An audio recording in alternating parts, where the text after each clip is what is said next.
الحمد للہ رب العالمین والصلاة والسلام علی اشرف الانبیاء والمرسلین وعلی آلہ واصحابہ اجمعین۔ قال اللہ تعالی وتبارک فی القرآن المجید والفرقان الحمید۔ بسم اللہ الرحمن الرحیم۔ والضحی واللیل اذا سجی۔ صدق اللہ مولانا العظیم وصدق رسولہ النبی الکریم الرؤوف الرحیم۔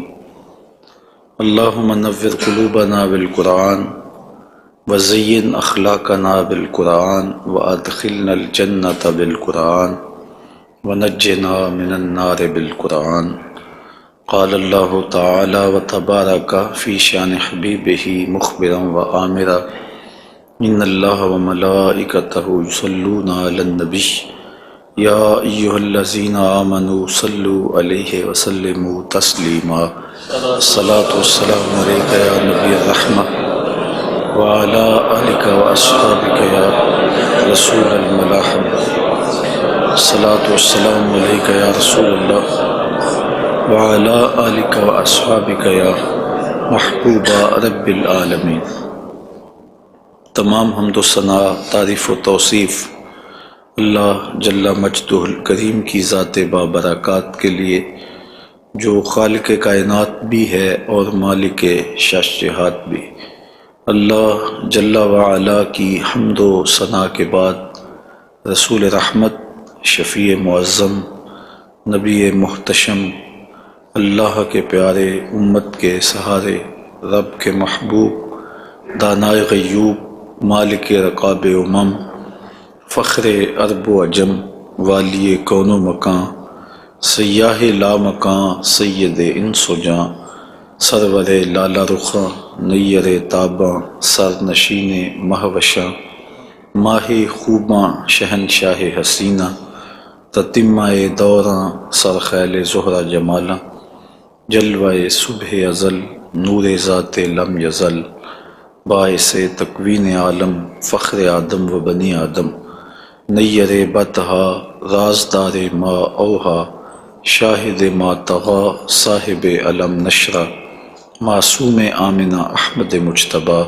حضرت محمد مصطفیٰ صلی اللہ علیہ وآلہ وسلم کے حضور ناز میں اپنی عقیدتوں، ارادتوں اور محبتوں کا خراج پیش کرنے کے بعد، عالی مرتبت محتشم سامعین، السلام علیکم ورحمۃ اللہ وبرکاتہ۔ ماہ نور ربیع الاول اپنی تمام تر رعنائیوں کے ساتھ جلوہ گر ہوا جا رہا ہے، اور ہم حضور نبی رحمت صلی اللہ علیہ وآلہ وسلم کے شمائل پر کچھ باتیں آپ کے سامنے رکھنا چاہ رہے ہیں۔ اللہ تعالیٰ کلمات حق زبان پہ جاری فرمائے، اور حضور کے جمال جہاں آرا کی برکتوں سے ہماری روحوں میں نکھار پیدا فرمائے۔ علماء نے لکھا ہے کہ حضور کے حلیہ شریف کو بیان کرنے سے دلوں میں حضور کی محبت پیدا ہوتی ہے، اور سننے والوں کو، بیان کرنے والوں کو حضور کا پیار ملتا ہے، حضور کی محبت ملتی ہے، اور اس کی برکت سے حضور کے دیدار کی دولت بیدار بھی نصیب ہو جاتی ہے۔ ہماری آرزو ہے کہ ہم آقا و مولا حضور ختم المرتبت صلی اللہ علیہ وآلہ وسلم کے شمائل کا درس سنیں، بیان کریں، ہماری بھی قسمت جاگے، زندگی میں وہ شب بھی آئے کہ آنکھیں بند ہوں اور مقدر جاگ اٹھے، اور میں سو جاؤں یا مصطفیٰ کہتے کہتے، کھلے آنکھ صلی اللہ کہتے کہتے۔ باقی جہاں تک حضور کے شمائل کو بیان کرنے کا حق ہے، وہ کوئی بھی نہیں کر سکتا۔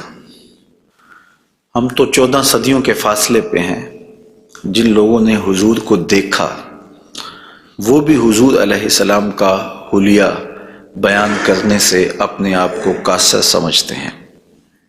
فرماتے ہیں ہمارے میں طاقت نہیں کہ ہم حضور کا حلیہ بیان فرمائیں۔ چند اصحاب نے حضور کا حلیہ بیان کیا، بلکہ صحابہ ایک دوسرے سے پوچھتے تھے حضور کیسے تھے؟ میاں تم نے نہیں دیکھا؟ کہا دیکھ کر بھی نہیں دیکھا۔ ہمت ہی نہیں تھی کہ حضور کے جمال جہاں آرا کو آنکھ بھر کے دیکھ سکے۔ جن لوگوں نے حضور کا حلیہ بیان کیا ہے یہ وہ لوگ ہیں جنہوں نے یا تو حضور کو بچپن میں دیکھا ہے یا بہت قریب رہے ہیں اور حضور کو سوئے ہوئے دیکھا ہے، تو وہ حضور کا حلیہ بیان فرماتے ہیں۔ حضرت حسان بن ثابت رضی اللہ تعالی عنہ حضور کا حلیہ بیان فرماتے ہیں، کہتے ہیں کہ میں جو حضور کے شمائل کو تمہارے سامنے رکھتا ہوں تو اس کی وجہ یہ ہے کہ مجھے حضور کو دیکھنے کا ایک طریقہ آ گیا تھا، اور وہ یہ کہ فلما نظرت الی انوارہ فودعت کفی علی عینی خوفا من ذہاب بصری، تو میں اپنی آنکھوں پہ انگلیاں رکھ کے انگلیوں کی اوٹ سے حضور کے چہرے کو دیکھتا تھا کہ حضور کے جلووں کی چمک سے میری آنکھوں کی بینائی نہ جاتی رہے۔ یہ کون کہہ رہے ہیں؟ حضرت حسان بن ثابت رضی اللہ تعالی عنہ۔ اور آپ سارے اچھی طرح جانتے ہیں کہ حضرت حسان بن ثابت شاعر ہیں، اور شاعر حسن دیکھنے میں بڑا دلیر ہوتا ہے، اور وہ جو شاعر ہے اور حسن دیکھنے میں دلیر ہے وہ بھی آنکھوں پہ انگلیاں رکھ کے دیکھ رہا ہے، اور ابھی یہ حسن ظاہر نہیں ہوا۔ امام قرطبی علیہ رحمہ لکھتے ہیں کہ حضور نبی رحمت صلی اللہ علیہ وآلہ وسلم کا حسن ظاہر نہیں ہوا تھا، اور اگر جمال رسول صلی اللہ علیہ وآلہ وسلم کا ظہور ہو جاتا تو کوئی دیکھنے کی تاب ہی نہ رکھتا۔ حضور کے جمال جہاں آرا پر 70,000 بشریت کے پردے رکھے گئے، لیکن اس چھپے ہوئے حسن کو بھی دیکھنے کی تاب نہیں ہے، اور اگر یہ حسن بے نقاب ہوتا تو کیا ہوتا؟ یہی بہتر ہے کہ وہ پردے میں روح پوش رہے، وہ اگر پردہ اٹھا دے تو کسے ہوش رہے۔ حضرت شاہ ولی اللہ محدث دہلوی علیہ رحمہ نے اپنے والد حضرت شاہ عبد الرحیم محدث دہلوی علیہ رحمہ سے روایت کیا ہے کہ میرے والد شاہ عبد الرحیم خواب میں حضور کی زیارت کی، اور یہ بات آپ اچھی طرح جانتے ہیں کہ جس نے حضور کو خواب میں دیکھا اس نے حضور کو ہی دیکھا۔ شیطان خواب میں آ کر بھی حضور کی مثل ہونے کا دعویٰ نہیں کر سکتا۔ تو خواب میں حضور کو دیکھا اور عرض کی یا رسول اللہ صلی اللہ علیہ وسلم، آپ نے فرمایا ہے انا املہ و اخی یوسف اسبہ، میں نمکین حسن والا ہوں اور میرا بھائی یوسف میٹھے حسن والا تھا۔ وہاں تو زنان مصر کی انگلیاں کٹ گئیں، اور یہاں ایسا کوئی واقعہ پیش نہیں آیا، جبکہ حسن ملی حسن صبی کی نسبت زیادہ پرکشش ہوتا ہے، تو وہاں انگلیاں کٹ گئیں اور یہاں ایسا کوئی واقعہ پیش نہیں آیا، تو اس کی کیا وجہ ہے؟ تو حضور نے جو خواب میں جواب دیا وہ حضرت شاہ عبد الرحیم نے بیان فرمایا، اور شاہ ولی اللہ محدث دہلوی علیہ رحمہ نے در ثمین میں اس کو لکھا۔ آقا کریم نے فرمایا جمالی مستور عن اعین الناس غیرۃ من اللہ، اے عبد الرحیم، اللہ نے غیرت محبت کی وجہ سے میرے حسن کو لوگوں کی نظروں سے چھپا کے رکھا ہے۔ کوئی محب نہیں چاہتا کہ میرا محبوب کوئی دیکھے۔ قتیل شفائی نے کہا تھا نا، اس حد تلک بڑھ گئی ہے بے اعتمادی کہ تجھ کو تجھ سے بھی چھپانا چاہتا ہوں۔ وہ کہتا ہے میری تو آرزو یہ ہے کہ تو آئینہ بھی نہ دیکھے۔ تو محب کی غیرت ہوتی ہے کہ اس کے محبوب کو کوئی نہ دیکھے، تو کہا کہ میرے حسن کو لوگوں کی نظروں سے چھپا کے رکھا گیا ہے، اور اگر یہ حسن ظاہر کر دیا جاتا تو کوئی تاب نہ لا سکتا۔ تو یہ چھپے ہوئے حسن کا عالم ہے کہ دیکھنے والوں کو پھر بھی انگلیاں رکھ کے دیکھنا پڑتا ہے، اور اگر یہ بے نقاب ہوتا تو پھر کون تاب لا سکتا؟ مولانا حسن رضا اعلی حضرت کے برادر محترم فرماتے ہیں وہ اگر جلوہ کریں کون تماشائی ہو۔ تو یہ وہ حسن ہے کہ جو تمام کا تمام ظاہر نہیں کیا گیا اور لوگوں کی نگاہوں سے پوشیدہ رکھا گیا، لیکن وہ بشریت کے پردوں کی اوٹ سے چھن چھن کے بھی اس قدر تابہ ہے کہ پوری کائنات کے اندر رنگ اسی حسن کے جھلکتے دکھائی دیتے ہیں۔ اور ہر طرف اسی کے انوار پھیلے ہوئے نظر آتے ہیں۔ تو حضور کے حسن کا بیان، حضور کے حسن کا ذکر اگرچہ انسانی استطاعت میں نہیں ہے اور اس کے بس میں نہیں ہے، لیکن اس کے باوجود صحابہ کے دور سے لے کر آج تک لوگوں کا یہ محبوب موضوع رہا ہے کہ وہ حضور علیہ السلام کے حسن کا ذکر کر کے اپنے قلب کی تسکین کا ساماں کرتے ہیں۔ علماء نے یہ بھی لکھا ہے کہ جو شخص حضور کے حسن کو بیان کرے لوگوں کے دلوں میں اس کے لیے پیار پیدا ہو جاتا ہے۔ آج ہر شخص چاہتا ہے کہ میں ہر دل عزیز ہو جاؤں، تو یہ سادہ سا نسخہ ہے کہ کائنات میں حضور کے حسن کے تذکرے کیا کرو، دنیا تم سے پیار کرنے لگ جائے گی۔ تم محبوب الخلائق بن جاؤ گے اگر تم اس محبوب دو عالم کے حسن کو لوگوں کی نظروں کے سامنے بیان کرو گے۔ انشاءاللہ حضور کے مختلف اعضاء کے حسن کا ذکر ترتیب وار کیا جائے گا، اور اہل محبت نے اور اصحاب رسول نے اس پر کیا محبتوں کے پھول پیش کیے ہیں۔ یقیناً آپ کے قلوب کو فرحت بھی ہوگی، قرار بھی ملے گا، اور آقا کریم کے حسن دل پذیر اور حسن جاں فضا کی مستیوں میں آپ کھو بھی جائیں گے۔ حضرت جابر بن سمرہ رضی اللہ تعالی عنہ فرماتے ہیں کہ لیلۃ الادحیان تھی، 14ویں رات کا چاند تھا، اور حضور یمنی چادر اوڑے ہوئے استراحت فرما رہے تھے، اور میں کبھی آسمان کو دیکھتا تھا، کبھی حضور کے جمال جہاں آرا کو دیکھتا تھا، اور یہ سوچتا تھا کہ میں فیصلہ کروں کہ آسمان کا چاند سونا ہے یا مدینے کا چاند سونا ہے۔ تو حضرت جابر بن سمرہ رضی اللہ تعالیٰ عنہ فرماتے ہیں پھر میں نے فیصلہ کیا فائزہ ہوا احسن عندی من القمر، میں نے کہا آسمان کا چاند نہیں، مدینے کا چاند سونا ہے، چونکہ چاند کی چمک بھی حضور کے در کی خیرات ہے۔ چاند کو، سورج کو، شمس و قمر کو جو روشنیاں دی گئی ہیں وہ حضور کے صدقے سے دی گئی ہیں۔ تو کائنات میں جہاں بھی اجالا ہے، جہاں بھی روشنیاں ہیں، جہاں بھی نور ہے، وہ نور حضور علیہ السلام کا ہی ظہور ہے، اور حضور کا نور ہے کہ جو کسی سے مستعار نہیں لیا ہوا، وہ حضور کا اپنا نور ہے، اپنا حسن ہے۔ علامہ بوصیری علیہ رحمہ نے کتنی خوبصورت بات کہی، منزہ عن شریک فی محاسنہ فجوہر الحسن فیہ غیر منقسم، کہ حضور اپنے محاسن میں، اپنے کمالات میں کسی شریک سے منزہ ہیں، اور آپ کا جوہر حسن جو ہے وہ غیر منقسم ہے۔ تو حضور کا حسن کسی سے مستعار نہیں لیا ہوا، بلکہ پوری کائنات کو جو حسن ملا ہے وہ حضور کی دہلیز کی عطا ہے، حضور کی چوکھٹ کی خیرات ہے۔ تو زمانہ چمک رہا ہے تو حضور کے انوار سے، اور بریلی سے آج بھی آواز آ رہی ہے، چمک تجھ سے پاتے ہیں سب پانے والے، میرا دل بھی چمکا دے چمکانے والے۔ تو ساری روشنیاں اسی دہلیز سے پھوٹتی ہیں، اسی در سے پھوٹتی ہیں، سارے اجالے اسی چوکھٹ سے نکلتے ہیں۔ اللہ نے اپنے محبوب علیہ السلام کو جو حسن دیا، جو جمال دیا، حضرت برا بن عازب رضی اللہ تعالیٰ عنہ بیان فرماتے ہیں، امام بخاری و مسلم نے اس کو روایت کیا ہے، کان رسول اللہ صلی اللہ علیہ وسلم احسن الناس وجہا، کائنات میں جتنا سونا چہرہ میرے حضور کا تھا کسی کا تھا ہی نہیں، سب سے زیادہ سونا اور خوبصورت چہرہ اللہ نے اپنے محبوب کو عطا کیا ہے۔ اور حضرت ابو ہریرہ رضی اللہ تعالی عنہ سے معروف روایت ہے جس کو امام ترمذی نے اور باقی محدثین نے روایت کیا ہے، حضور فرماتے ہیں حضرت ابو ہریرہ، ما رأیت شیئا احسن من رسول اللہ صلی اللہ علیہ وسلم، میں نے حضور سے سونا کوئی دیکھا ہی نہیں۔ اور حضرت حسان بن ثابت کہتے ہیں کہ آج تک کسی ماں نے ایسا سونا جنم ہی نہیں دیا، سونا دیکھتے کیسے، کسی ماں نے ایسا جنم ہی نہیں دیا۔ حضرت ابو ہریرہ نے ایک موقع پہ فرمایا کہ کل قمر لیلۃ البدر لم ارا قبلہ ولا بعدہ مثلہ، کیا پوچھتے ہو 14ویں رات کا چمکتا ہوا چاند تھے میرے حضور؟ پھر کہتے ہیں نہیں نہیں نہیں، حضور جیسا نہ پہلے دیکھا ہے نہ بعد میں دیکھا۔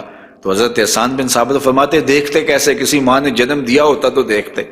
خدا نے وہ سچائی پن چھڑیا جدے وچ محمد نو ٹالیا سی، حسینہ جمیلہ دا منہ موڑ دیتا، محمد بنا کے قلم توڑ دیتا۔ اللہ تعالیٰ نے ایسا پیکر تراشا ہے، ایسی صورت بنائی ہے کہ جس کی مثل کائنات کے اندر نہ کوئی دوسری صورت ہے۔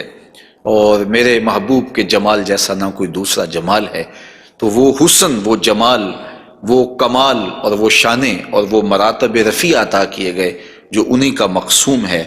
حضور کا پورا جسم انور اور حضور کا وجود مسعود برکتوں سے مالا مال تھا اور حسن اور جمال کا آئینہ دار تھا۔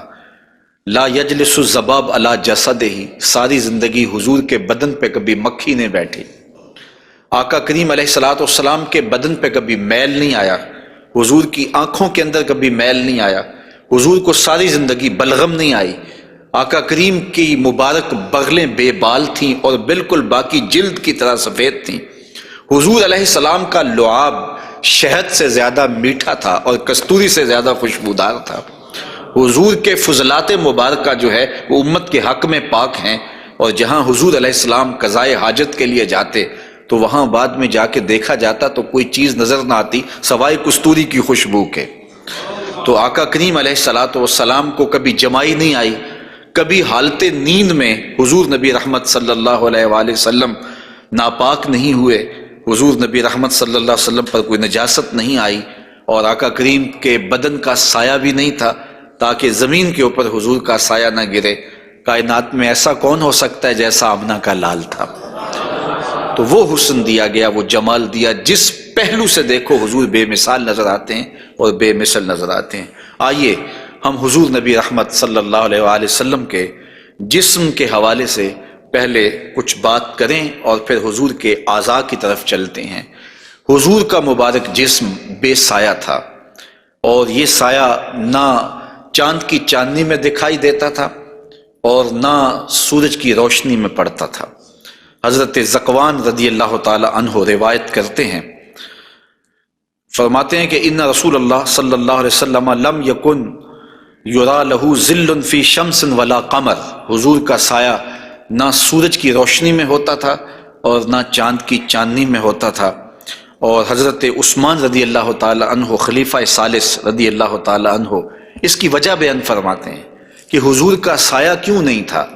فرماتے ہیں ان اللہ ما اوقع ظلک علی الارض لئلا یدع انسان قدمہ علی ذلک الظل، اللہ تعالیٰ نے محبوب کا سایہ زمین پہ اس لیے نہیں پڑنے دیا کسی انسان کا قدم محبوب کے سائے پہ نہ آ جائے۔ اللہ اکبر۔ لیکن حضرت شیخ احمد مجدد الفسانی علیہ رحمہ نے ایک بڑی خوبصورت بات کہی، اور ہمارے لیے وہ بڑی ٹھنڈک اور بڑی تسکین کا ساماں ہے۔ وہ فرماتے ہیں کہ اورا صلی اللہ علیہ وسلم سایہ نبود، آقا کریم علیہ السلام کا سایہ نہیں تھا۔ در عالم شہادت، اس عالم شہادت میں حضور کا سایہ نہیں تھا، اور یہ بات ثابت ہے، اور تقریباً تمام مکاتیب فکر کے لوگ ایک دو مکتبہ فکر کے علاوہ باقی سارے اس بات کو تسلیم کرتے ہیں۔ رشید احمد گنگوہی نے بھی یہ بات لکھی ہے، امداد السلوک کے اندر یہ روایت موجود ہے کہ بتواتر ثابت شد کہ حضرت علی سایہ نہ داشتن۔ وہ کہتے ہیں کہ یہ بات تواتر کے ساتھ ثابت ہے کہ جناب صلی اللہ علیہ وسلم کا سایہ نہیں تھا۔ تو حضرت شیخ فرماتے ہیں کہ عالم شہادت میں حضور کا سایہ نہیں تھا۔ شیخ احمد مجدد الفسانی، کیوں سایہ نہیں تھا؟ فرماتے ہیں سایہ ہر شخص از شخص لطیف تر است، کسی چیز کا سایہ اس شے سے زیادہ لطیف ہوتا ہے، چون لطیف تر از وی صلی اللہ علیہ وآلہ وسلم در عالم نہ باشد پورا سایہ چے صورت دارد۔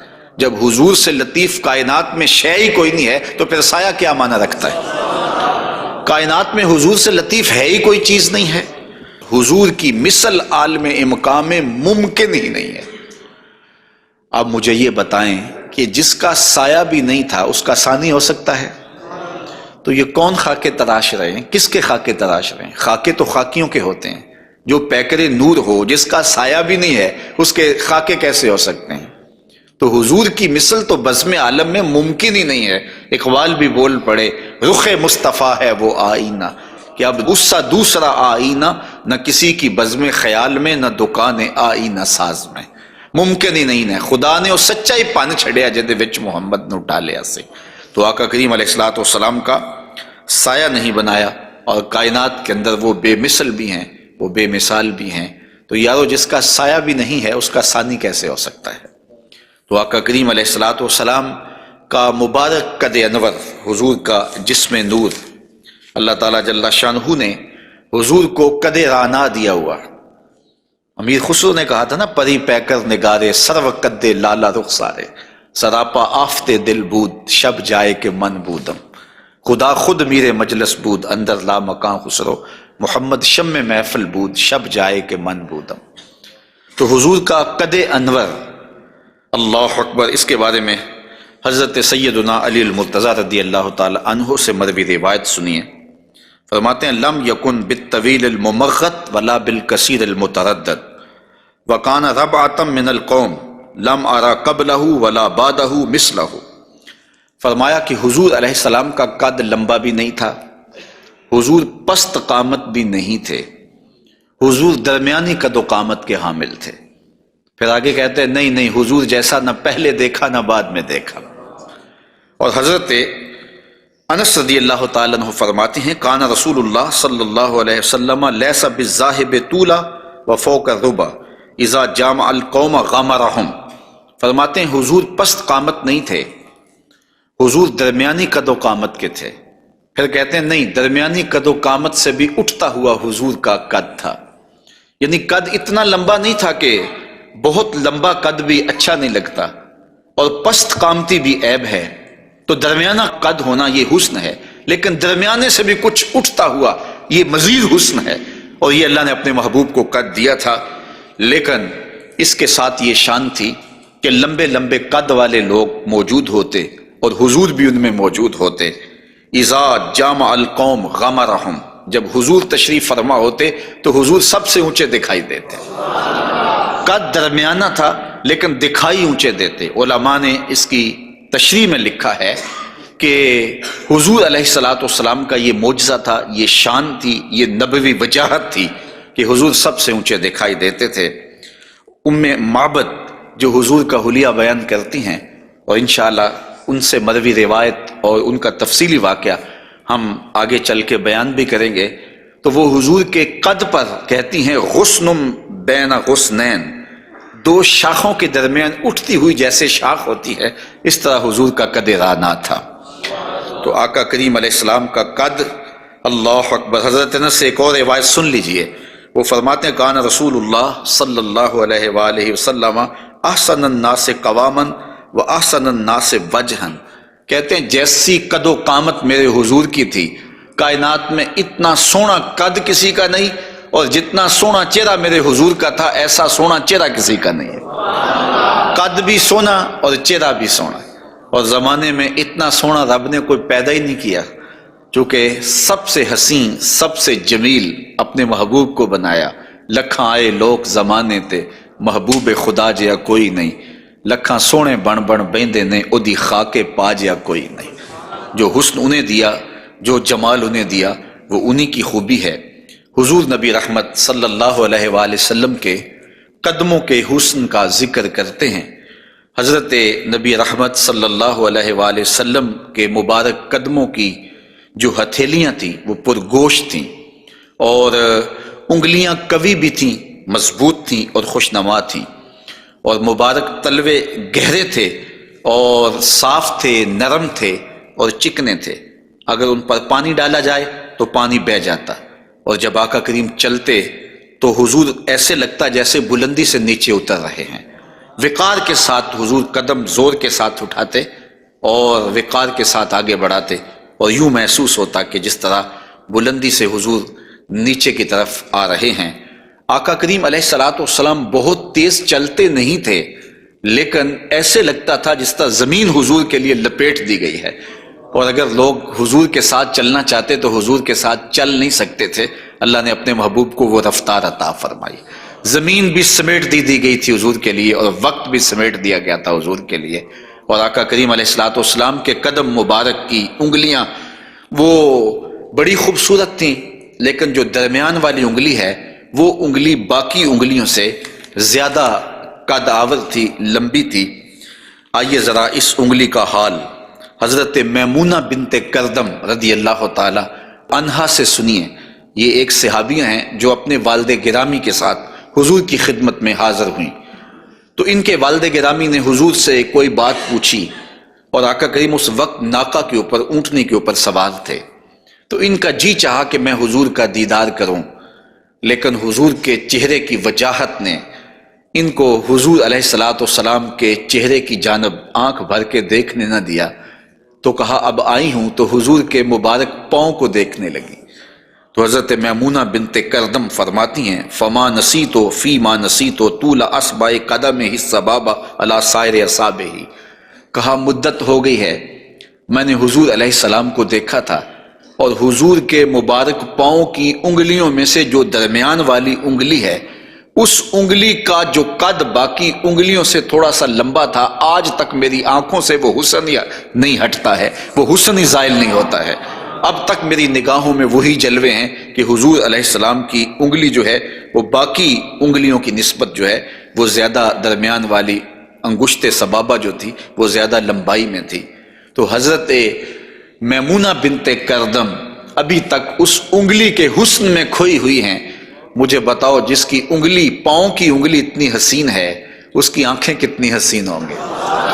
وہ کیا کسی نے کہا نا کہ قدموں میں جبیں کو رہنے دو، چہرے کا تصور مشکل ہے، قدموں پہ جبیں کو رہنے دو، چہرے کا تصور مشکل ہے، جب چاند سے بڑھ کر ایڑی ہے رخسار کا عالم کیا ہوگا۔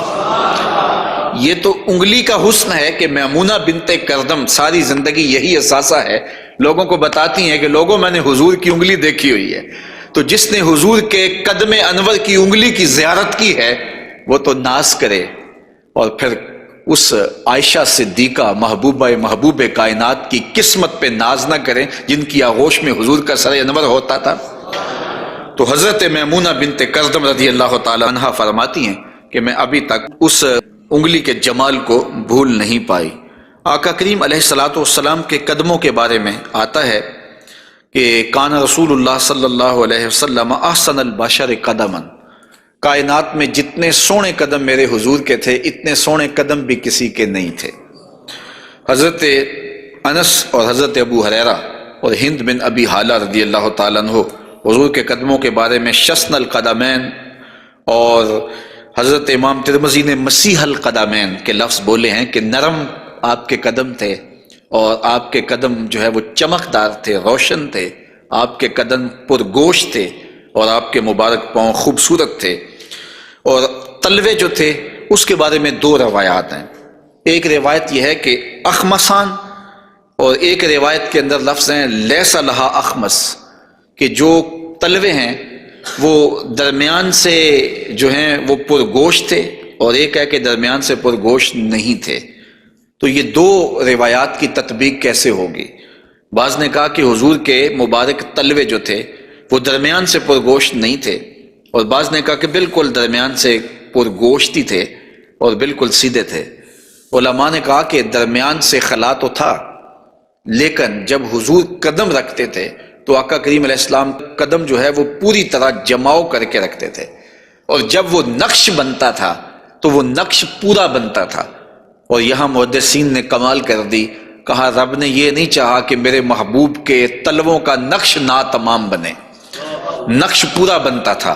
تو جنہوں نے نقش کو دیکھ کر تلووں کا اندازہ لگایا انہوں نے کہا کہ نہیں، وہ تلوے بالکل برابر تھے اس لیے کہ نقش پورا بنتا تھا، اور جنہوں کو تلوے دیکھنے کی سعادت نصیب ہو گئی تو انہوں نے کہا نہیں، ہم نے دیکھے ہیں کہ جو ہے وہ درمیان میں جو ہے وہ کم گوشت تھا اور اطراف میں گوشت زیادہ تھا۔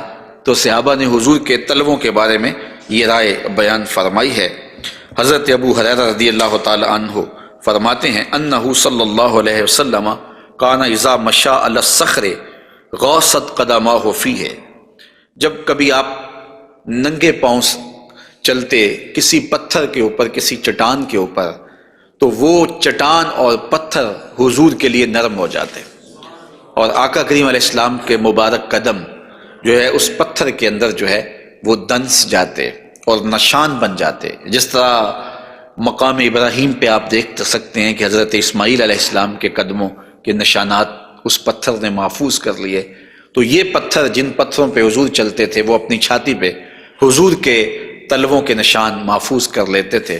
سلطان کاتبائی نے باقاعدہ ایک ایسا پتھر جس پر حضور کے قدموں کے نشانات موجود تھے وہ 20,000 دینار میں اس زمانے میں خریدا، اور خرید کے ساری زندگی اپنے پاس رکھا، اور مرنے سے قبل وصیت کی کہ جب میں مر جاؤں تو یہ پتھر میری قبر کے سرہانے لگانا۔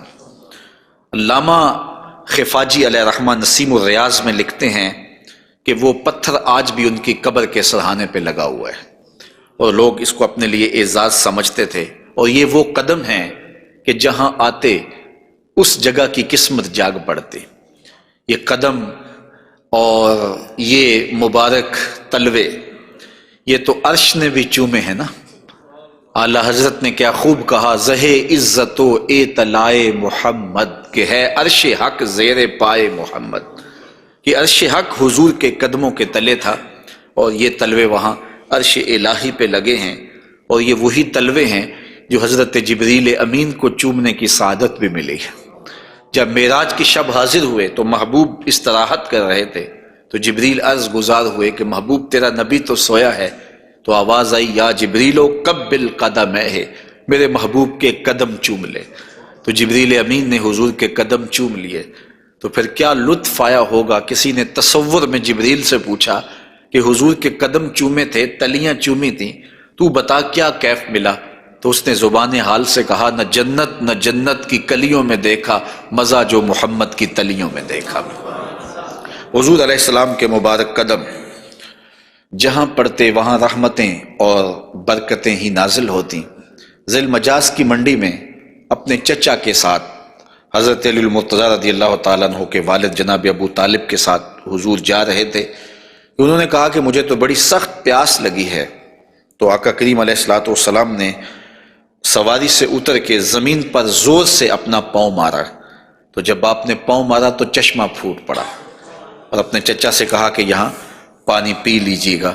اور حضور علیہ الصلوۃ والسلام کی مبارک ایڑیاں جو ہیں ان کے بارے میں ہے کہ وہ کم گوشت تھیں، ان پر زیادہ گوشت نہیں تھا، اور آقا کریم علیہ الصلوۃ والسلام اس ایڑی کو بھی جہاں لگاتے وہاں حالات رحمتوں بھرے ہو جاتے۔ حضرت جابر رضی اللہ تعالی عنہ کا اونٹ تھا، ایک سفر میں وہ حضور کے ساتھ تھے کہ وہ تھک گیا اور اس سے چلا نہیں جاتا۔ حضور کی سواری گزری تو انہوں نے عرض کی، یا رسول اللہ صلی اللہ علیہ وسلم، یہ میرا اونٹ ہے اور تھک گیا ہے، اور میں قافلے کے ساتھ کیسے سفر کر سکتا ہوں؟ تو آقا کریم علیہ السلام نے اپنی ایڑی سے اس کو ٹھوکر لگائی، فناشطہ حتیٰ کانا لا یملک زمامہ، وہ اتنا تیز ہوا کہ پھر اس کی باگ سنبھالی نہیں جاتی تھی۔ کچھ عرصے کے بعد حضور حضرت جابر سے پھر ملے، اور حضور نے پوچھا کہ وہ تمہارے اونٹ کا کیا بنا؟ تو انہوں نے کہا بخیرن قد اصابت ہو برکتوں کا، حضور آپ کی برکت کی وجہ سے اب خیر ہی ہو گئی ہے۔ تو وہ تو اب سنبھالا نہیں جاتا ہے اور اتنا سری و رفتار ہو گیا ہے، اور یہ بات آپ کبھی بھی بھول نہیں سکتے ہیں کہ حضور احد پہ تشریف لے گئے تھے، تو وہ حضور کے آنے کی خوشی میں جھوم اٹھا تھا، تو حضور نے ایڑی ہی ماری تھی، زور کے ساتھ ایڑی لگاتے ہوئے حضور نے کہا فَضَرَبَهُ بِرِجْلِهِ فَقَالَ اُثْبُتْ، حضور نے کہا کہ اے احد رک جا، تو جھوم رہا ہے جانتا نہیں، فَإِنَّمَا عَلَيْكَ نَبِيٌّ وَصِدِّيقٌ وَشَهِيدَانِ، تیرے اوپر ایک اللہ کا نبی ہے، ایک صدیق ہے اور 2 شہید ہیں۔ اور پھر فوراً اس کا زلزلہ تھم گیا۔ اعلیٰ حضرت بولے، ایک ٹھوکر سے احد کا زلزلہ جاتا رہا، رکھتی ہیں کتنا وقار اللہ اکبر ایڑیاں۔ تو یہ حضور علیہ الصلوۃ والسلام کے مبارک قدم تھے کہ جن کی برکات زمانے کو نصیب ہوئی، اور یہ وہ قدم تھے جنہیں چوم لینا صحابہ اپنے لیے سعادت سمجھتے تھے۔ حضرت ذرا وفد عبد القیس میں آئے تو پھر انہوں نے حضور کی خدمت میں عرض کی کہ ہم آپ کے قدم اور آپ کے ہاتھ چومنا چاہتے ہیں، اور وہ آگے بڑھے۔ وہ خود فرماتے ہیں فَنُقُبِّلُ یَدَ رسول اللہ صلی اللہ علیہ وسلم وَرِجْلَهُ، ہم نے حضور علیہ الصلوۃ والسلام کے ہاتھ بھی چومے، ہم نے حضور کے پاؤں بھی چومے۔ حضرت صہیب رضی اللہ تعالی عنہ فرماتے ہیں کہ رأیت علیٰ یقبل ید العباس ورجلہ، میں نے دیکھا کہ حضرت علی اپنے چچا عباس کے ہاتھ بھی چومتے تھے اور پاؤں بھی چومتے تھے، اور یہ کیوں چومتے تھے اس کی وجہ ایک دیگر حدیث میں حضرت ثابت رضی اللہ تعالی عنہ حضرت انس کے پاس آئے اور انہوں نے آ کے حضرت انس سے پوچھا کیا تم نے اس ہاتھ کو حضور کے ہاتھ سے مس کیا ہوا ہے؟ تو حضرت انس نے کہا کیوں نہیں، یہ سعادت مجھے ملی ہے کہ ان ہاتھوں نے حضور کے وجود کے بوسے لیے ہیں اور حضور کے وجود کو چھوا ہے۔ فقبلہا، تو حضرت ثابت نے حضرت انس کا ہاتھ چومنا شروع کر دیا کہ یہ وہ ہاتھ ہیں جنہوں نے حضور کو چوما ہوا ہے، جنہوں نے حضور کو چھوا ہوا ہے، جنہوں نے حضور کے بدن رحمت سے مس کیا ہوا ہے۔ تو حضرت علی المرتضیٰ حضرت عباس کے ہاتھ چومتے تھے، تو آقا کریم علیہ الصلوۃ والسلام کے قدم بھی حضور کے ہاتھ بھی صحابہ عقیدت سے چوم لیا کرتے تھے، اور یہ واقعات کبھی ہوتے تھے اور عقیدت کا یہ رنگ صحابہ کے ہاں پایا جاتا تھا۔ حضور نبی رحمت صلی اللہ علیہ وآلہ وسلم وہ قدم جو برکتوں کے لیے، رحمتوں کے لیے اگر کسی اونٹ پہ لگتے ہیں تو وہ تیز ہو جاتا ہے، اور اگر زمین پہ مارتے ہیں تو چشمہ پھوٹ پڑتا ہے، اور اگر پہاڑ پہ لگاتے ہیں تو اس کا زلزلہ رک جاتا ہے۔ ان قدموں پہ کھڑے ہو کے ساری رات عبادت میں گزار دیتے ہیں، حتیٰ تتورم قدماہ، یہاں تک کہ حضور کے مبارک قدم سوج جاتے ہیں، اور اللہ کے یوں شکر گزار بندے بن کے اپنی زندگی حضور گزارتے ہیں۔ تو آقا کریم علیہ الصلوۃ والسلام کے مبارک قدم خوبصورت تھے، اور اس کی تلیاں بھی خوبصورت تھیں، قدموں کا حسن بے مثال تھا۔ اور آقا کریم علیہ السلام کی پنڈلیوں کے بارے میں، حضور کی پنڈلیوں کے بارے میں حضرت جابر بن سمرہ رضی اللہ تعالی عنہ سے مروی ایک روایت سنیے۔ فرماتے ہیں کان فی ساق رسول اللہ صلی اللہ علیہ وسلم حموشۃ، آقا کریم علیہ الصلوۃ والسلام کی مبارک جو پنڈلیاں تھیں وہ نرم و نازک، پتلی اور خوبصورت تھیں۔ اور آقا کریم کی پنڈلیوں کے بارے میں سراقہ بن مالک رضی اللہ تعالی عنہ نے جو کہا ہے وہ بڑی خوبصورت بات کہی ہے۔ آپ سمجھتے ہیں، آپ جانتے ہیں کہ جب حضور مکے سے ہجرت فرما کے مدینہ تشریف لے گئے تو 100 سرخ اونٹ انعام حضور کی گرفتاری کے لیے رکھا گیا۔ تو سراقہ بن مالک بھی حضور کو گرفتار کرنے کے لیے حضور کا پتہ اور حضور کی تلاش میں نکلا تھا اور حضور کو ڈھونڈ رہا تھا۔ خیر ایک مقام پہ حضور علیہ السلام سے ملاقات ہو گئی، تو یہ اپنے اس برے ارادے سے حضور کی طرف بڑھا تو اس کا اونٹ جو ہے وہ گھٹنوں تک زمین میں دنس گیا۔ اس نے معذرت کی، حضور نے دعا دی، وہ اونٹ باہر نکل آیا تو اس کی پھر نیت بدل گئی، تو پھر دوبارہ اونٹ جو ہے وہ گھٹن تک دنس گیا۔ خیر اس نے دوبارہ معذرت کی اور حضور سے کہا کہ آپ مجھے امان نامہ لکھ کے دیں۔ تو حضور نے ان کو امان نامہ دے دیا اور فرمایا کہ تو مجھے گرفتار کرنے کے درپے ہے اور میں تیرے ہاتھوں میں کسرا کے کنگن دیکھ رہا ہوں۔ تو یہ واپس پلٹ آئے، تو انہوں نے اس وقت حضور علیہ السلام کو دیکھا، تو یہ حضور کے حسن کا اور حضور کی پنڈلیوں کا ذکر کرتے ہیں، کیونکہ حضور سواری پہ تھے اور حضور کی پنڈلیاں انہیں دکھائی دی۔ تو حضرت سراقہ بن مالک کہتے ہیں کہ فلما دنوت منہ، جب میں حضور کے نیڑے ہوا اس نیت سے کہ میں حضور کو گرفتار کروں، وہو علی ناقتہ، تو حضور اپنی اونٹنی کے اوپر سوار ہیں۔ تو پھر کیا ہوا؟ تو جعلت انظر الی ساقہ، تو میں حضور کی پنڈلیوں کو دیکھنے لگا۔ ایسا جعلت انظر، میں دیکھنے لگا، میری نظر جم گئی حضور کی مبارک پنڈلی پر۔ وہ کس طرح کہ اتنی خوبصورت تھی، کہتے ہیں کأنہا جمارہ، پنڈلی ایسے تھی جس طرح جمارہ ہوتا ہے۔ آپ نے کبھی دیکھا ہو کھجور کا درخت، تو کھجور کے درخت سے نیچے شاخیں پھوٹتی ہیں، تو جب نئی شاخ نکلتی ہے تو وہ اتنی خوبصورت ہوتی ہے اور اتنی نرم اور نازک اور گداز ہوتی ہے کہ اس کو چھو لینے کو جی چاہتا ہے۔ تو اس شاخ کو عربی میں جمارہ کہتے ہیں۔ تو وہ کہتے ہیں میں حضور کی پنڈلیوں کا کیا بتاؤں، جس طرح وہ کھجور کی تازہ شاخ نکلتی ہے جس کو دیکھنے سے جی نہیں رجتا، حضور کی پنڈلیاں جمارہ کی طرح تھیں۔ تو یہ انہوں نے ایک اپنے محاورے کے مطابق مثال دی، ورنہ حضور علیہ الصلوۃ والسلام کی پنڈلیوں کے لیے کوئی لفظ ہی نہیں ہے جو اللہ نے اپنے محبوب کو پنڈلیوں کا حسن دیا۔ اچھا، حضور کی پنڈلیوں کے بارے میں سنو میرے امام اعلی حضرت نے کیا کہا، کمال کر دی۔ ساک اصل قدم شاخ نخل کرم، اعلی حضرت فرماتے ہیں ساک اصل قدم، جو پنڈلی ہے، جو قدم کی اصل ہے، شاخ نخل کرم، جو کرم کی کھجور ہے، یہ اس کی شاخ ہے۔ اللہ اکبر، شم راہ اصابت پہ لاکھوں سلام۔ تو حضور علیہ الصلوۃ والسلام کو اللہ تعالیٰ نے پر نور، پتلی اور جو ہے وہ گوری رنگت کی اور لطیف اور خوبصورت پنڈلیوں سے نوازا تھا۔ اور حضور کے زانوئے منور کے بارے میں حضرت علی المرتضیٰ رضی اللہ تعالیٰ عنہ فرماتے ہیں، دخم الکرادیس